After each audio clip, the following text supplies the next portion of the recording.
Magandang umaga po sa inyong lahat. Ang biyaya at kapayapaan ng ating Ama na nasa langit at ng ating Panginoong Kristo ay sumainyong lahat na mga nagtatapat sa kabila rin ng quarantine. Sumikat noong 1978 ang May Bukas Pa ni Rico J. Puno. Ganito po ang lyrics. May bukas pa sa iyong buhay. Tutulungan ka ng Diyos na may lalang. Ang iyong pagdaramdam, idalangin mo sa may kapal na sa puso mo ay mawala ng lubusan. Parang meron atang napakanta sa inyo. Ilang araw na lang po at halos patapos na ang taon ng 2020. At ang dami po nating pinagdaanan. Merong 4 na pangalan ang tumatak na may iwan this year. Si Taal Volcano, si COVID-19, at sina Rolly at Ulysses, mga nagpahirap sa mga kababayan natin. Kaya marami po ang nagtatanong, ano ang mangyayari sa isang taon? You can't move forward until you see through the eyes of faith. Hayaan po ninyong pakinggan ang salita ng Diyos, ang mensahe ng Panginoong Jesus, at bigyan kayo ng Holy Spirit ng lakas ng loob na harapin ang hinaharap kasama ang Diyos. Siya po ang nangako na di kayo pababayaan dahil hindi naman niya kayo iiwan. Sabi ni Oswald Chambers, kept by the power of God, that is the only safety. Tayo po muna ay manalangin. Hindi po kami tatawid sa kabila kung wala kaming pag-asa at hindi ka namin kasama, aming Panginoon. Sapagkat ikaw lamang ang nagbibigay sa amin ng tagumpay, kaya kami hanggang ngayon ay nabubuhay. Tulungan po ninyo kami, Santong Espiritu, sa pakikinig ng mensahe at bigyan ng unawa upang matutunan namin ang nais ituro ng Ama na nasa langit. At sa pangalan po ng nagturo nitong mensahe sa mga unang alagad sa mundo, ang aming Panginoong Sus, ito ang aming dalangin na may buong tiwala. Amen. Facing the future with confidence, o pagharap sa hinaharap na mayroong lakas ng loob. Malaking bagay ang merong alam sapagkat naaalis nito ang pag-aalala. Kapag meron tayong mahal sa buhay na naapektuhan ng sakuna o nalaman natin sa kanilang tawag or text sa cellphone na okay na sila, nawawala na ang ating pagkabalisa at napapayapa po tayo. Basahin ko ang ating teksto mula sa Mateo chapter 6 verse 26 hanggang 34. Tignan ninyo ang mga ibon sa himpapawid. Hindi sila nagtatanim o nag-aani o nag-iipon ng pagkain sa bodega. Ngunit pinapakain sila ng inyong amang nasa langit. Hindi ba mas mahalaga kayo kaysa mga ibon? Sino sa inyo makapagpapahaba ng kanyang buhay ng kahit isang saglit sa pamamagitan ng pag-alala? At bakit kayo nag-aalala tungkol sa pananamit? Tingnan ninyo ang mga bulaklak na tumutubo sa parang. Hindi sila nagtatrabaho o naghahabi. Ngunit sasabihin ko sa inyo, kahit si Solomon ay hindi nakapagsuot ng damit na kasing ganda ng mga bulaklak na ito sa kabila ng kanyang karangyaan. Kung dinadamitan ng Diyos ng ganito ang mga damo sa parang, na buhay ngayon pero kinabukasan ay malalanta at susunugin, kayo pa kaya? Kay liit ng inyong pananampalataya. Kaya huwag kayong mag-alala kung ano ang inyong kakainin, iinumin, o susuotin. Ang mga bagay ito ang pinapahalagahan ng mga taong hindi kumikilala sa Diyos. Ngunit alam ng inyong amang nasa langit na kailangan ninyo ang mga bagay nito. Kaya unahin ninyo ang mapabilang sa kaharian ng Diyos at ang pagsunod sa kanyang kalooban. At ibibigay niya ang lahat ng pangangailangan ninyo. Kaya huwag kayong mag-alala tungkol sa kinabukasan dahil ang bukas ay may sariling alalahanin. Sapat na ang alalahaning dumarating sa bawat araw. Ang Diyos po ang magpala sa ating sa pagbasa natin ng kanyang salita. Bakit tayo makakaharap sa hinaharap ng may lakas ng loob? Dahil ang una, alam natin na mahalaga tayo sa Diyos mula sa talata 26 hanggang 30. Paano po ipinadama sa atin ng Diyos na tayo ay mahalaga? Ayon sa Roma 5:8, ngunit pinatunayan ng Diyos ang kanyang pag-ibig sa atin nang mamatay si Kristo para sa atin noong tayo'y makasalanan pa. Malinaw ang Diyos ang unang nag-move para tayo maligtas. Hindi natin kayang iligtas ang ating sarili dahil sa ating mga kasalanan. Wala po tayong kakayahan. Tayo ay makasalanan. Sabi nga sa unang 1 chapter 4, verse 9 and 10, inihayag ng Diyos ang kanyang pag-ibig sa atin nang isugo niya sa mundo ang kanyang kaisa-isang anak upang tayo ng buhay sa pamamagitan niya o magkaroon tayo ng buhay sa pamamagitan niya. Ito ang pag-ibig. Hindi sa inibig natin ng Diyos, kundi tayo ang inibig niya at isinugo niya ang kanyang anak upang maging handog para mapatawad ang ating mga kasalanan. Pakinggan niyo, hindi nais ng Diyos na mapahamak ang tao, kaya isinugo niya ang kanyang bugtong na anak, ang ating Panginoong Jesucristo, bilang tagapagligtas ng buong sangkatauhan. Kailangan sumampalataya o magtiwala ng lubos kay Kristo ang isang makasalanan, sapagkat ito lamang ang paraan ng kaligtasan para mapabilang sa mga anak ng Diyos. Ang kaligtasan ay hindi para sa lahat. Makinig po kayo. Ang kaligtasan ay hindi para sa lahat, kundi para sa mga maniniwala lamang sa ginawa ng ating Panginoong Jesucristo dito sa krus. At para sa iba na hindi naniwala, kaparusahan na kamatayan sa lawang apoy na di mamamatay kailanman, o ang tinatawag na pangalawang kamatayan. We need to hear the gospel every day because we forget it every day. Yan po ang sabi ni Luther. Gaano po tayo kahalaga sa Diyos? Tandaan natin ang ating Ama na nasa langit. Pinapakain niya ang mga ibon sa talatang 26. At ang pangalawa, dinadamitan niya ang mga tumutubong bulaklak sa parang mula sa talatang 28 hanggang 29. Kung pinapakain ng ating Amang nasa langit ang mga ibon at dinadamitan niya ang mga bulaklak sa parang, kayo pa kaya na mga anak niya? Taas na ang kamay na hindi pinabayaan ng Diyos kahit maraming dumating na pagsubok sa buhay. Sabihin mo sa sarili mo, mahalaga ako sa Diyos. Ulitin mo, mahalaga ako sa Diyos. Kaya nga isinugo ang bugtong na anak, di po ba? Kaya mahalaga tayo sa Diyos. At kayang-kaya nating humarap sa hinaharap na mayroong lakas ng loob dahil alam natin na mahalaga tayo sa Diyos. Bakit tayo makaharap sa hinaharap ng may lakas ng loob? Dahil ang pangalawa, alam ng Diyos ang mga kakailanganin natin mula sa talata 31 hanggang 32. Tuwing mamimili po kami ng pagkain, kapag dumating na ang support, ang aming mga anak na nagsasabi o hindi sila nagsasabi o hahabol pa at magbibiling sa kanilang kailangan. Dahil alam nila na pag kami ay umalis na ni Pia, bihira din sila magsabi na sa aming pagdating, ang sasabihin nila, nabili po ba ninyo daddy yung aming kailangan? Kumpiyansang-kumpiyansa sila na dala namin ang lahat ng kanilang mga kailangan. Pero aminin ko po sa inyo ang totoo. Hindi ko pa rin po minsan nabibili ang kanilang mga kailangan. At may pagkakataon kahit magkasama kami ni Pia, meron pa rin kami nakakalimutan. Pero ang ating Amang nasa langit, hindi po ito pwedeng mangyari. Alam ng ating Ama ang bawat kailangan natin. Sa Mateo chapter 6, ngunit ikaw, kapag ikaw ay mananalangin, huwag mong gamitin ang mga walang kabuluhang paulit-ulit na mga panalangin, gaya ng ginagawa ng mga hintil.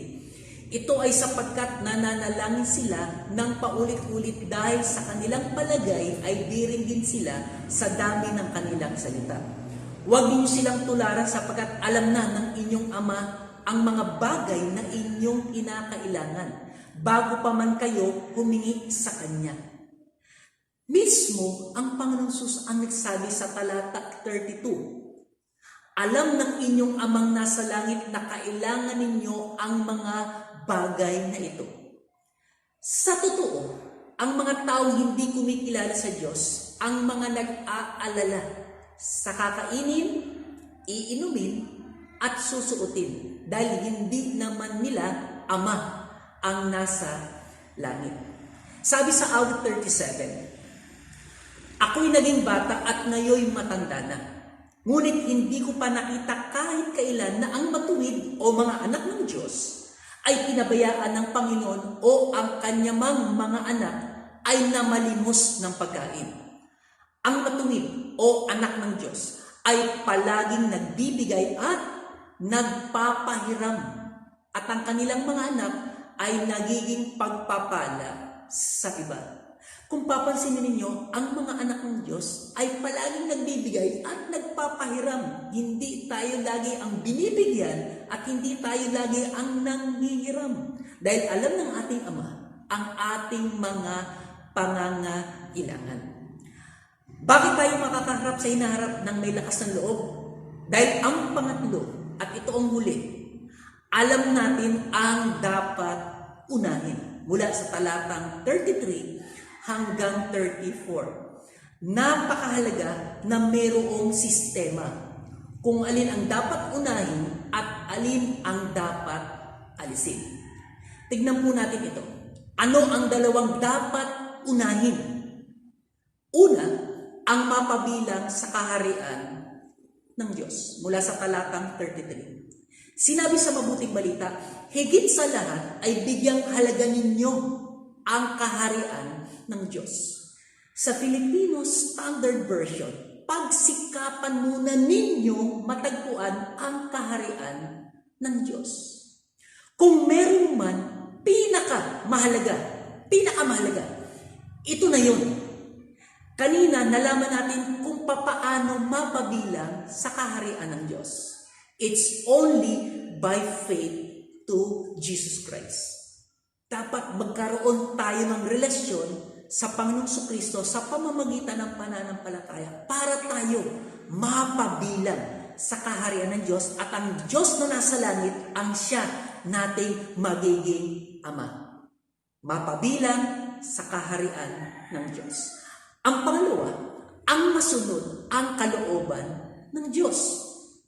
Sabi sa Mateo 4, sumagot si Jesus, sinasabi sa kasulatan, hindi lang sa pagkain nabubuhay ang tao, kundi sa bawat salita ng Diyos. Kung puro trabaho at nawala na ang pagiging deboto, tiyak ito ay delikado. Yan po ang ipinapaalala ko sa ikinakasal sa simbolo ng aras at ng Biblia o banal na kasulatan. Dapat balanse po ang kayamanan at ang kasulatan. Hindi lang pagpapayaman sa kayamanan ang dapat pagtuunan, kundi may pagkaalam din sa kalooban ng Diyos. Sabi sa Josue chapter 1 verse 8, huwag mong kalimutang basahin ang aklat ng kautusan. Pagbulay-bulayan mo ito araw at gabi para malaman mo kung paano mo matutupad ng mabuti ang lahat ng nakasulat dito. Kung gagawin mo ito, uunlad ka at magtatagumpay. Marami ang nagkakamali dito. Ang nakikita lamang ay yung nasa dulo ng talata, yung uunlad at magtatagumpay. Para mo na rin sinabing, gusto kong masarap na buhay, pero ayokong maghanap buhay. Ang akala rin ng iba ay babasahin lamang ang banal na kasulatan at hindi tutuparin. Naalala po ba ninyo yung BAG? BAG, B-A-G. Basahin, aralin, gawin. Ang Biblia ay dapat binabasa Ang Biblia ay dapat inaaral at ang Biblia ay dapat sinusunod. Tandaan natin, lamang ang may alam, lalo na sa kasulatan. Ano po ang tutuparin ng Diyos kapag alam natin ang dapat unahin? Ibibigay ng Diyos ang lahat ng ating pangangailangan. Kung ibibigay ba ang lahat ng pangangailangan natin, kukulangin pa ba? Di po ba hindi? Pero kailangan unahin natin ang dapat unahin. Ang kanyang kaharian at ang kanyang kalooban. Kung atin lang gagawin ang bawat bilin sa atin ng Panginoon, hindi sana natin mararanasan itong mga kahirapan. Ang nais ng Panginoon ay bigyan natin ito ng halaga. Sa pagpapahalaga dito, nalalaman kung sino ba talaga tayo sapagkat naipapakita natin ito sa ating mga gawa. Si Paul Washer, may sinabi siya, the evidence of salvation, the evidence of repentance, the evidence of faith is a change and a changing life. Ang isang Kristiyano na ikaw ay naligtas, ang isang Kristiyano na nagsisi, ang isang Kristiyanong may pananampalataya ay nabago at patuloy nagbabago ng nagbabago. Faith is your greatest asset. As you use it, your life moves forward. Hindi lalakas ang ating loob harapin ang bukas kapag hindi mo nararanasan ang kapayapaan ngayon ng Panginoon. Sa bawat sandali na tumataas ang pag-aalala, nauunawaan tayo ng Panginoon na hindi natin ito kayang dalhin kahit isang araw. Sabi nga sa Kawikaan chapter 16, verse 3, ipagkatiwala mo sa Panginoon ang lahat ng iyong gagawin at magtatagumpay ka. Sa unang Pedro chapter 5, verse 7, ipagkatiwala nyo sa Kanya ang lahat ng kabalisahan ninyo dahil nagmamalasakit siya sa inyo. Gustong-gusto ng Diyos na tayo ay magtiwala sa Kanya. Ipagkatiwala natin sa Kanya ang lahat sapagkat ang Diyos ang nagmamalasakit sa bawat isa sa atin na Kanyang mga anak. At bilang conclusion, bakit tayo maliligali kung pwede naman palang manalig? Sabi sa Pilipos chapter 1 verse 6, ako'y panatag sa bagay nito na ang nagsimula sa inyo ng mabuting gawa ay siyang magtatapos nito hanggang sa araw ni Kristo. Kung mabuti ang sinimulan sa inyo ng Panginoon, pagtiwalaan po ninyo siya dahil sa kanyang katapatan. Sabi ni Bob Goff, God hasn't brought you this far and forgotten your name. Hindi po tayo iniligtas ng Ama sa pamamagitan ng kanyang bugtong na anak para lang tayo mapahabak. Ipinagpalit ng Ama ang kanyang anak para po sa atin. Ganyan tayo kahalaga sa Diyos. Mula sa kasalanan, tayo ay kanyang tinubos. Makakayanan. Kaya makakayanan natin harapin ang hinaharap dahil sa ang Diyos ay kasama natin. Bilang aplikasyon, huwag natin kalimutan ang ating kahalagahan sa mata ng ating Amang nasa langit. Magtiwala tayo sa Kanya at huwag magpanik attack dahil alam na ng Ama nating nasa langit ang bawat pangangailangan natin. Pero syempre, unahin naman natin sa lahat na pinaghaharian tayo ng Panginoon at sinusunod natin ang kanyang kalooban. May bukas pa sa mga mananampalataya. Tayo po ay manalangin. Panginoon, sobrang liwanag po ng inyong salita na katulad sa katanghaliang tapat. Hindi sana kami mababalisa kung alam namin ang aming kahalagahan sa Amang nasa langit. Wala palang pangailangan namin ang hindi nalalaman ng aming Ama na nasa langit.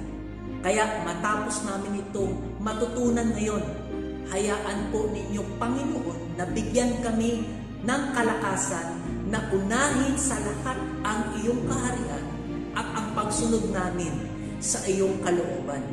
Sapagkat maliwanag pa po sa sikat ng araw na ibibigay po ninyo ang lahat ng pangangailangan namin kung alam namin ang lahat ng ito at aming gagawin.